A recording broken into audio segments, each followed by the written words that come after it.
কৈছোঁ মোৰ প্ৰথম প্ৰশ্নটো হ'ল যে চৰকাৰে দিয়া যিটো 15,000 টকাৰ যিটো তৎকালীন সাহায্য ইয়াত যিমান মানুহ আছে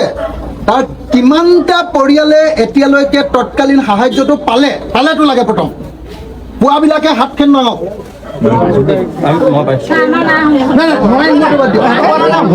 সোমোৱাখিনি হাত দাঙক মই দেখুৱাই দিছোঁ আপোনালোকক ইয়াত যিমান হাত পালে পুৱা মানুহৰ সংখ্যা 30 জনমান হ'ব 40 জনমান হ'ব 30ৰ পৰা 40 জন হ'ব এতিয়া হৈ গ'ল নামাই দিয়ক 15,000 টকাকে যেটো তৎকালীন সাহায্য পাব লাগে তেওঁলোকে নোপোৱা পৰিয়ালৰ সংখ্যা কিমান হাত ডাঙৰ মই অসমৰ মুখ্যমন্ত্ৰীক দেখুৱাইছোঁ মুখ্যমন্ত্ৰী ডাঙৰীয়া মই আপোনাক দেখুৱাইছোঁ তুমি এইটো মুখ কভাৰ কৰা মই অসমৰ মুখ্যমন্ত্ৰী ডাঙৰীয়াক দেখুৱাইছোঁ এয়া চাওক মই এতিয়া থিয় হৈ আছোঁ দৰিকাপাৰ পঞ্চায়তৰ চৰেকাপাৰ হাতুমুৰীয়া গাঁৱৰ চাৰিআলিটোত এইফালে হ'ল খাটপথাৰ এইফালে হ'ল হাতীমুৰীয়া সেইফালে হ'ল নিমাইজান আৰু এইফালে হ'ল আমাৰ বৰপাত্ৰ নগৰ মানে মই বৰপাত্ৰ নগৰ টাউনৰ পিনৰ পৰা সোমাই আহি যিটো চাৰিআলিত আছোঁ সেই চাৰিআলিটোত থকা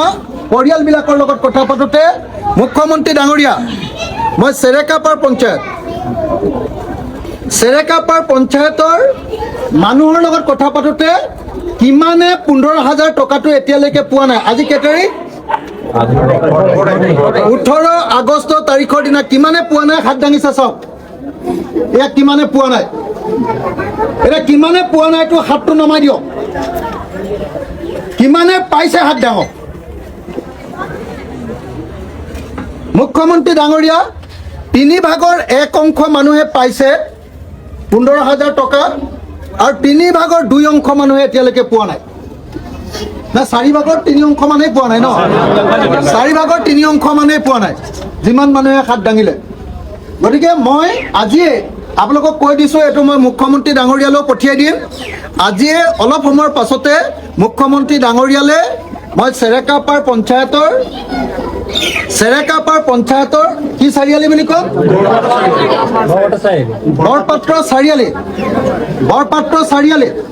বৰপাত্ৰ চাৰিআলি য'ত চাৰিআলিটোত লগ হৈছে এইফালে নিমাইজান এইফালে লগ হৈছে হাতীমুৰীয়া এইফালে লগ হৈছে খাটপথাৰ আৰু এইফালে লগ হৈছে বৰপাত্ৰ নগৰ এই চাৰিখন ঠাই লগ হৈছে তাৰ 4/3 অংশ মানুহে এতিয়ালৈকে 15,000 পোৱা নাই আৰু মাত্ৰ 4/1 অংশ মানুহে পাইছে গতিকে অসমৰ মুখ্যমন্ত্ৰী ডাঙৰীয়া আপুনি সকলো পৰিয়ালৰ মই ইতিমধ্যে 8,800টা পৰিয়ালৰ নাম আপোনালৈ দিছোঁ সেইবিলাকৰ কিছুমানে অলপ পাইছে কিন্তু বেছিভাগে পোৱা নাই এতিয়া যিমান পৰিয়াল আছে সকলোকে পোৱাৰ ব্যৱস্থা গ্ৰহণ কৰক